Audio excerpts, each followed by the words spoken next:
क्योंकि बहू झूठ नहीं बोलती। सुधा और राकेश के 3 बेटे थे। शादी के बाद तीनों माँ बाप से दूर रहते और सिर्फ त्योहारों में आते। माँ जी, पिताजी, अगली बार आप लोग हमारे घर आइएगा। अरे नहीं बहू, सब यही आ जाते हैं तो घर खिला खिला लगता है। हाँ बहू, तू हमेशा बुलाती है तो जरूर आएंगे तेरे पास भी। हाँ हाँ, दीदी का घर बड़ा जो है, सब कुछ आपने शादी के बाद दीदी को ही तो दे दिया था। हमें भी दिया होता तो हम भी बड़ा घर लेते। क्यों सुनील? अरे नहीं नहीं, पापा ने सबको एक बराबर ही दिया है। छोटी बहू, क्या चाहिए तुम्हें, बोलो। वो आपके सोने की चेन वाली घड़ी है ना, वो अगर आप मुझे, तभी वहाँ मजली बहू भी आ जाती है। और मुझे ना आपका मंगलसूत्र कितना लंबा, सुंदर और भारी भी है। अरे हाँ हाँ, तुम दोनों को ही दूंगी बहू, चिंता ना करो। चलो अब खाना लगाओ, खाना खाया जाए। सभी मिलकर खाना खाते हैं कि पड़ोसन आ जाती है। अरे सुधा बहन, थोड़ी चीनी तो देना, घर में शक्कर नहीं है और मेहमान सर पर बैठे हैं। अरे छोटी बहू, चाची को शक्कर तो दे दो। अरे मजली दीदी, आप दे दीजिए ना, मैं यहाँ कम आती हूँ तो मुझे पता ही नहीं है कि सासू माँ सारी चीजें कहाँ रखती है। और तुम, मैं कौन सा यहाँ रोज शक्कर फाँकने के लिए आती हूँ, मुझे भी नहीं है पता। तभी बड़ी बहू हाथ में चीनी की कटोरी लेकर आती है। चाची, शक्कर आप लोगों का बड़ा सहारा है माँ जी और पिताजी को, वरना हम लोग तो यहाँ रहते ही नहीं। आप जैसे पड़ोसी हैं तो हम निश्चिंत है। और जीती रहे बहू, अब तो ये घर पड़ोस कम परिवार ज्यादा लगता है। सुधा अपनी बड़ी बहू को देखकर बहुत खुश रहा करती थी। वो उससे अक्सर घंटों बात भी किया करती, लेकिन दोनों दूसरी बहुओं का भी वो समझती थी कि शायद छोटी है, वक्त आने पर संभल जाएंगी। समय आ जाता है जब सभी को वापस जाना होता है। माँ जी, हम लोगों की फ्लाइट पहले है, हमें इजाजत दे। वो सास के गले लगकर चली जाती है। थोड़ी देर बाद छोटी बहू कहती है, माँ जी, मैं ना ये सोफे के कवर और चादरें ले जा रही हूँ, यहाँ तो ऐसी ही पड़ी रहेंगी। हाँ हाँ बहू, ले जा, और कुछ चाहिए तो बोल। और तो चाहिए बहुत कुछ, पर चलिए कोई बात नहीं, अगली बार ले जाऊंगी मैं। ऐसे ही मंजली बहू भी घर का बहुत सारा सामान ले जाती है। सभी के जाने के बाद सुधा राकेश से कहती है, घर कितना सूना लग रहा है ना। हाँ, और खाली भी। तुम्हारी दोनों बहुएं सब बटोर गई।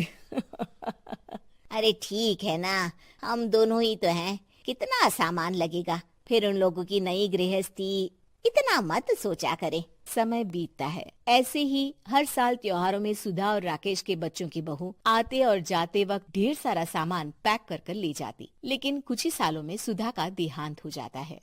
पिताजी, आप यहाँ अकेले क्या करेंगे? हम लोगों के साथ चलिए।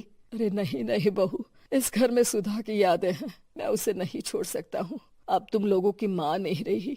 देख लो, वैसे तो मैंने उसके जीते जी सब कुछ दे दिया है, लेकिन कुछ उसका पर्सनल कीमती सामान था जो ये है, ले लो।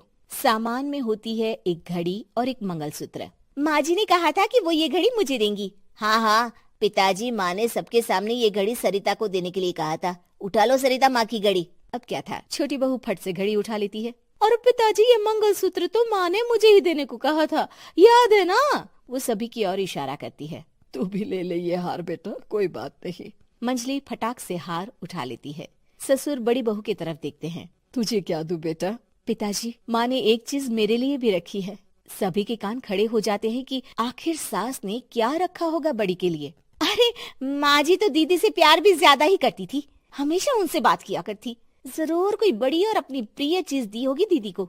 और देख लेते हैं ना, वरना तो हम भी बराबर का बंटवारा करेंगे। हाँ हाँ, कर लेना बंटवारा।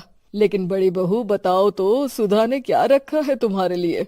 अभी तो हम लोग यही हैं पापा जी, जब जाने लगेंगे तो बता दूंगी। बड़ी बहू के मुंह से ये बात सुनकर बाकी दो बहुएं सोचने लगती हैं कि आखिर क्या है जो दीदी को सासू माँ देकर गई हैं। दीदी, ऐसा तो नहीं ना कि पूरे घर का आधा हिस्सा माँ बड़ी भाभी को देकर गई हो? तभी वहाँ ससुर आ जाते हैं। नहीं नहीं, ऐसा कुछ नहीं है। मकान तो तुम तीनों का बराबर से है। देखो, बड़ी बहू से तुम्हारी सास ज्यादा जुड़ी थी, न जाने क्यों घंटों बात किया करती थी। पता नहीं क्या देकर गई है उसे। और ससुर जी, आपको क्या पता, चालाकी से पूरे घर के पेपर में साइन करवा लिए हो, या फिर कोई छुपा गहना। आखिर मकान पूरा तो आपने सासू माँ के नाम ही कर रखा था ना।